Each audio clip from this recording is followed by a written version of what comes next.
I have moved from the bedroom to the dining room.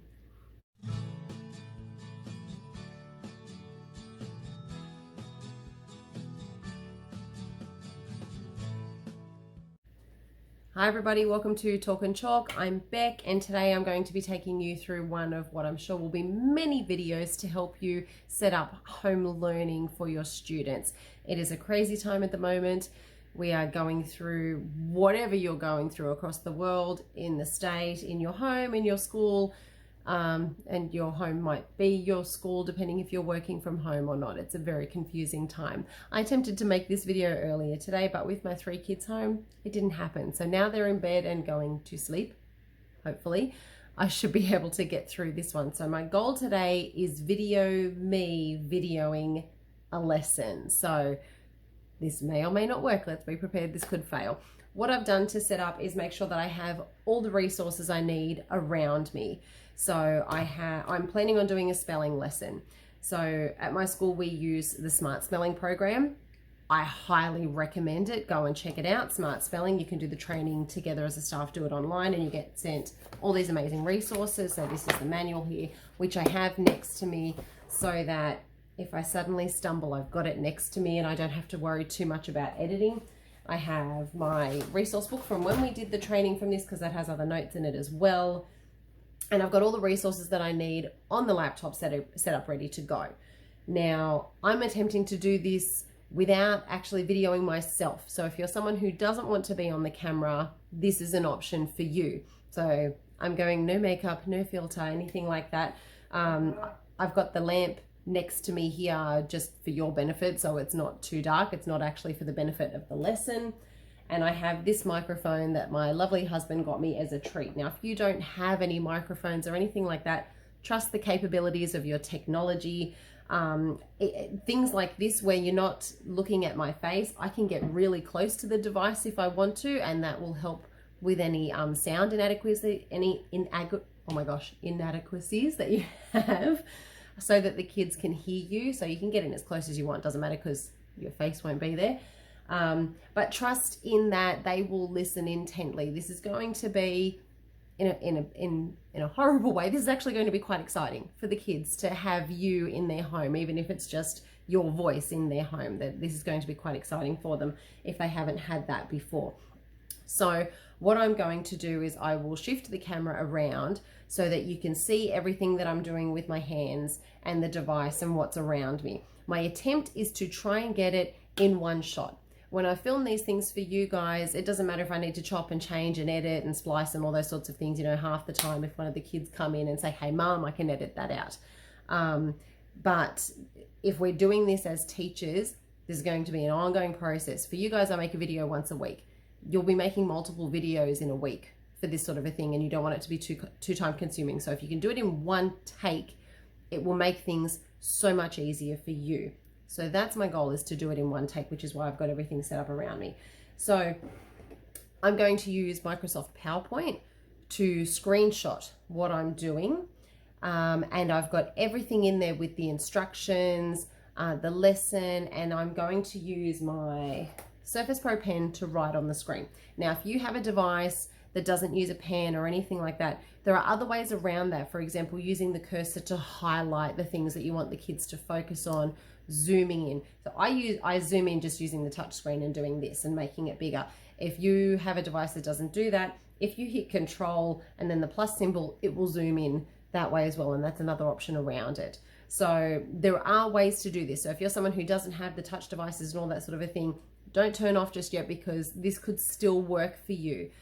Microsoft PowerPoint is the easiest for screenshotting for me. You can select a certain portion of the screen so that if you've got, personal things on your layout or whatever, they don't need to see that. They can only see one bit.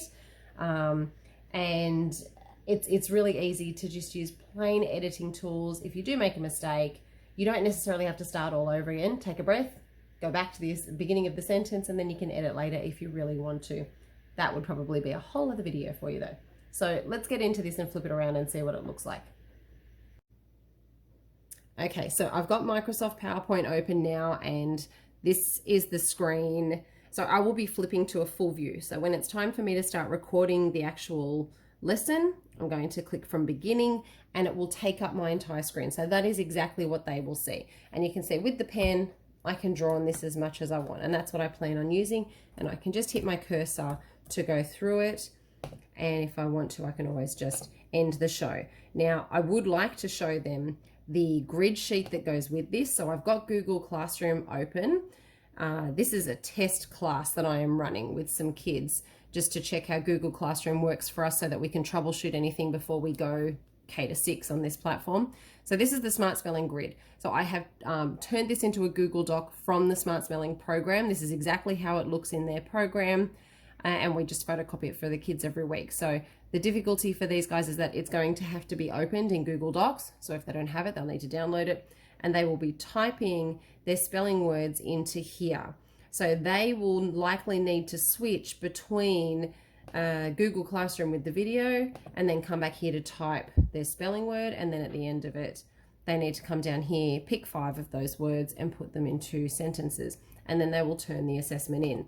Now, I tested this on a random class that I made, and I used my son's account to complete the task. And this is what I just did myself to get it in there.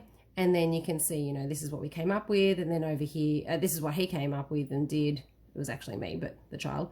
And then over here, I've been able to put comments and return it to him with a score. So I know from that end, it can be done. It can work. I just need to see if it really works for real with these kids. So let's get back to this one here and see how the actual lesson goes. Now, I'm not going to let you watch the entire lesson. I'll do a couple of bits and then I will press, you know, pause on your video while I continue filming the rest of the lesson, and then I'll come back and touch base with you.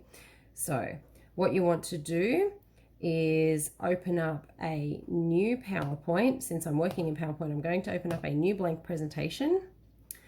I'm going to go to Insert at the top over this side up here. And then over here, it says Screen Recording. That's what you want to go to. I wonder if I can zoom in on that. Screen Recording there. It's right at the top. I'll just set this back where it was. There we go. So if you click on Screen Recording, you can see up the top here, I've got this icon here, and I've got all the audio options and everything. And if I want to record the pointer, so you'll need to go into your settings, make sure that your mic's enabled, and you know, you decide if you want the pointer on or off, select the area. I would like to select the entire screen because I know I'm going to enlarge mine here. And then when you're ready, you just press record. Okay, so that's what I'm now going to do. And as soon as I press record, I'm also going to quickly move my cursor over here to play the slideshow from the beginning so that when it starts, hopefully it's in the right space.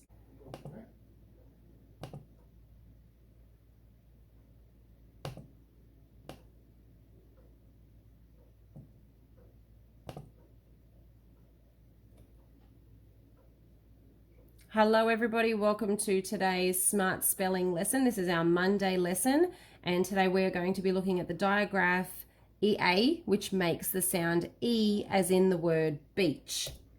So you have 4 instructions for this activity. You will need to watch the video 2 times. So listen for the first go, and then the second time you watch it, you can join in with me in spelling out these words and making those sounds yourself. Make sure you join in.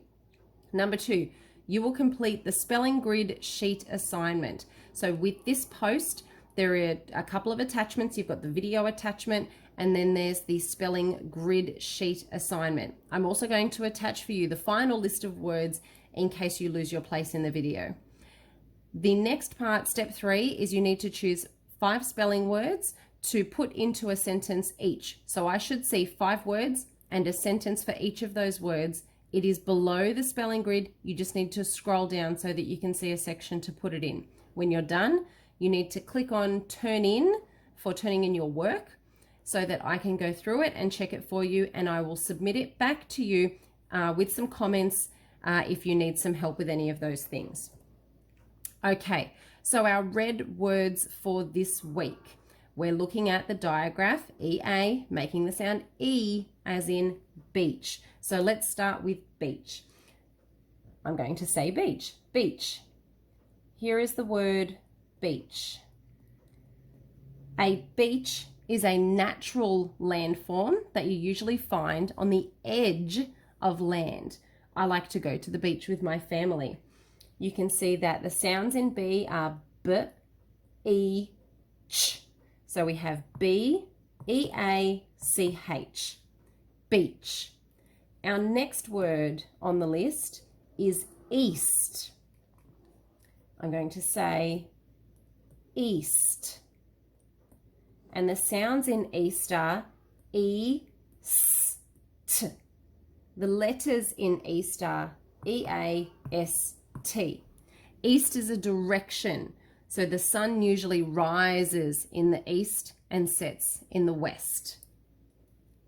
So let's start with beach. I'm going to say beach. Beach.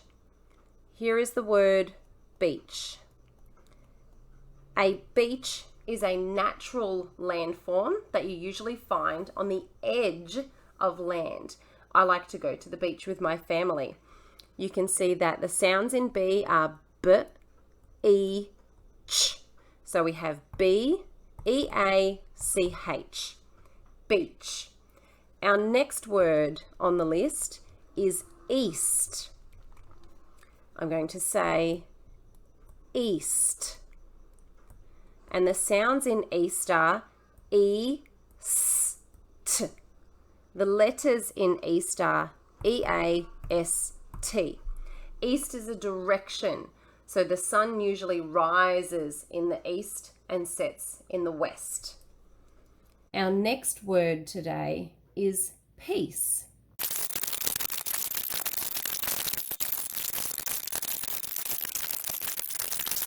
So these are the overall words for the week, and you're going to check the next slide to see which words that you do. To go into this section, make sure you go into the Smart Spelling Grid, the extra attachment that you've got, and you need to type your word in here. So one of the words that we had was beach. So let's say that was your first word.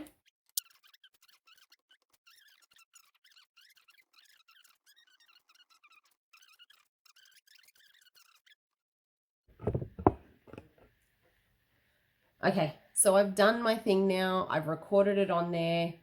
I need to go back to PowerPoint and make sure that that's saved. Okay, so I think it's there. Let me flip. I think I'll flip this. Oh no, I'll just leave it there. You guys can see from there. So what I need to do now though is make sure that this is saved. Oh my gosh, that's terrible. Sorry, I'm fixing up lots of different cameras here. So now I'm going to test it and make sure it worked. Hello everybody, welcome to today's Smart Spell. Going to skip ahead. The letters in East are E-A-S-T. East, please. Okay, that sounds good. You are not the strongest. It is them at the foot. Corrected myself there. Here, sentences. Okay, so that worked. Now that I know it works, I'm going to save it. I didn't need to chop and change, so I think, oh my gosh, I'm so sorry. There we go. I'm going to save that as a file, and then I'm going to go put that into Google Classroom with a message on what they need to do. So first thing is first, when you need to save one of these files, I save them both the same way. I save the PowerPoint presentation and I save the media. So if you right click on this, sorry, I keep moving you guys around. I don't know how else I need to do this. So there we go. That's a bit better. So if I right click on the picture that's here, it says save media as, and now I'm just going to go into where I've been saving things. That has now saved. I'm also going to save the PowerPoint. So at least if something goes wrong with my media file or other ones, I have the actual PowerPoint saved and I can use that. So now I need to go into Google Classroom and post it. So I'm going to go to Test Class 1. And the first thing I have in here is rules about using Google Classroom and their behavior and what they need to be doing. And now what I'm going to do is I need to go to classwork, because this is going to be something they turn into me. If I'm just putting it up as a post, they're not going to get their own files and they're not going to have anything to submit back to me. So I'm going to click on create assignment, and I'm going to call it spelling grid. If you're doing this with your normal class, you might want to put the week or the date on there. This is only for my test class, so I'm not too worried about that.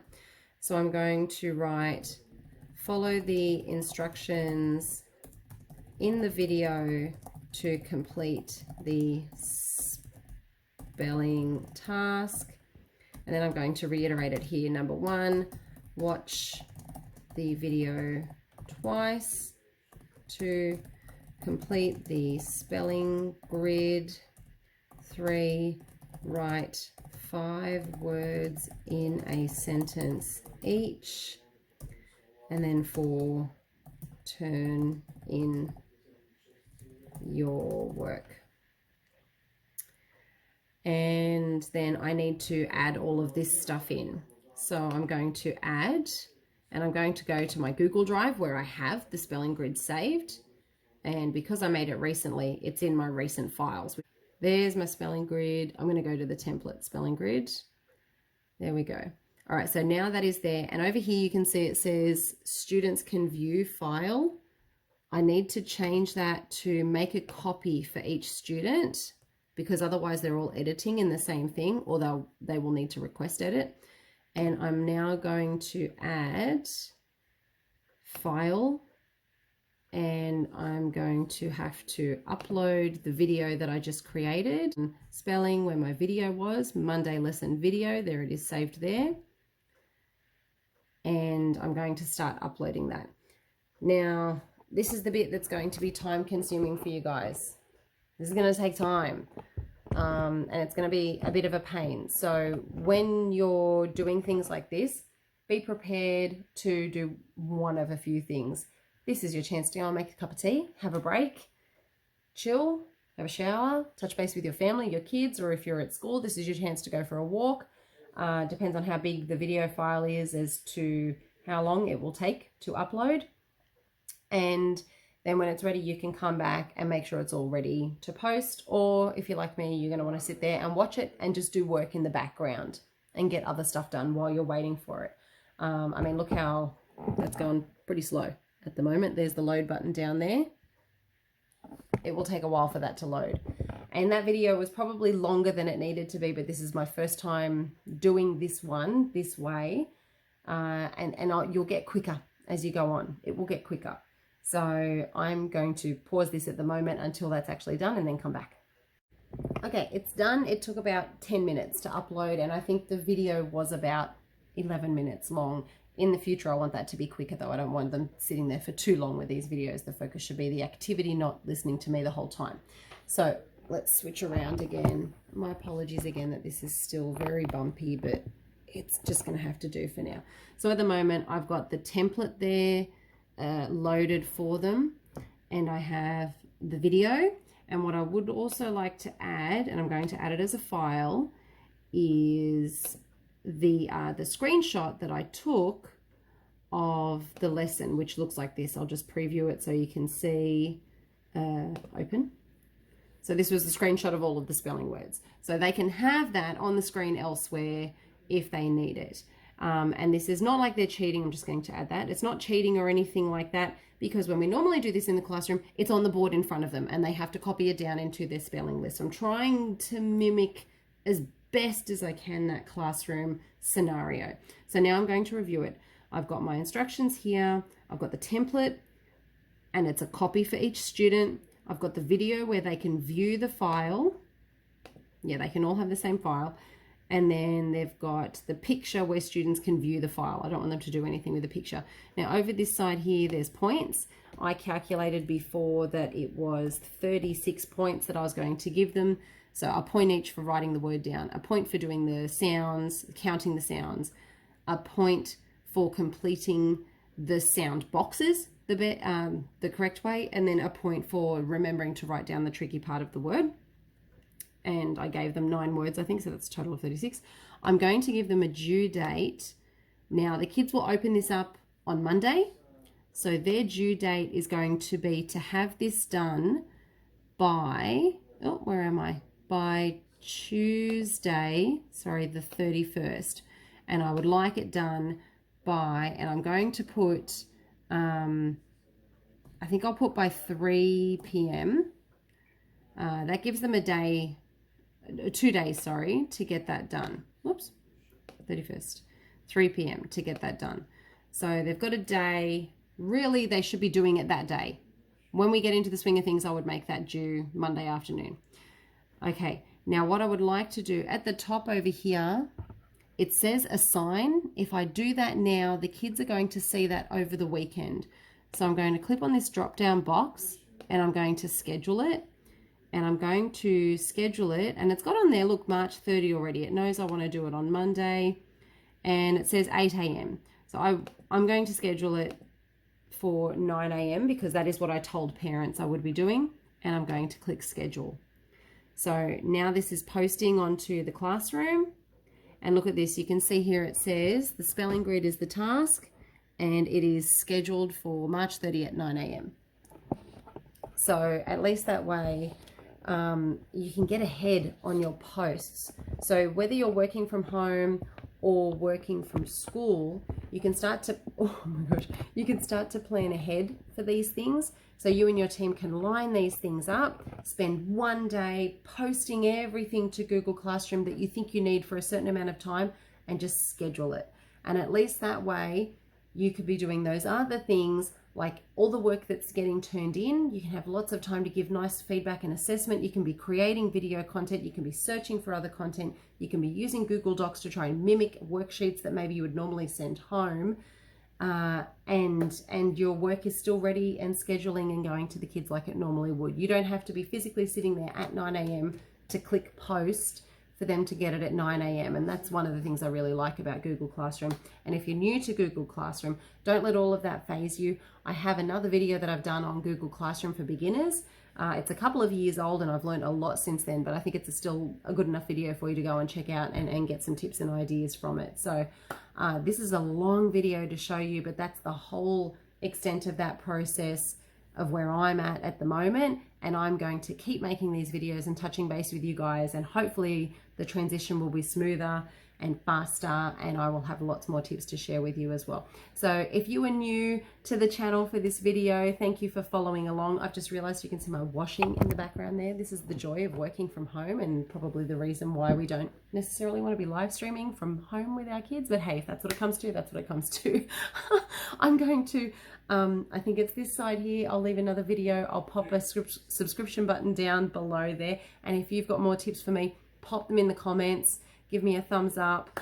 We'll keep doing this together, guys. Thanks. Bye.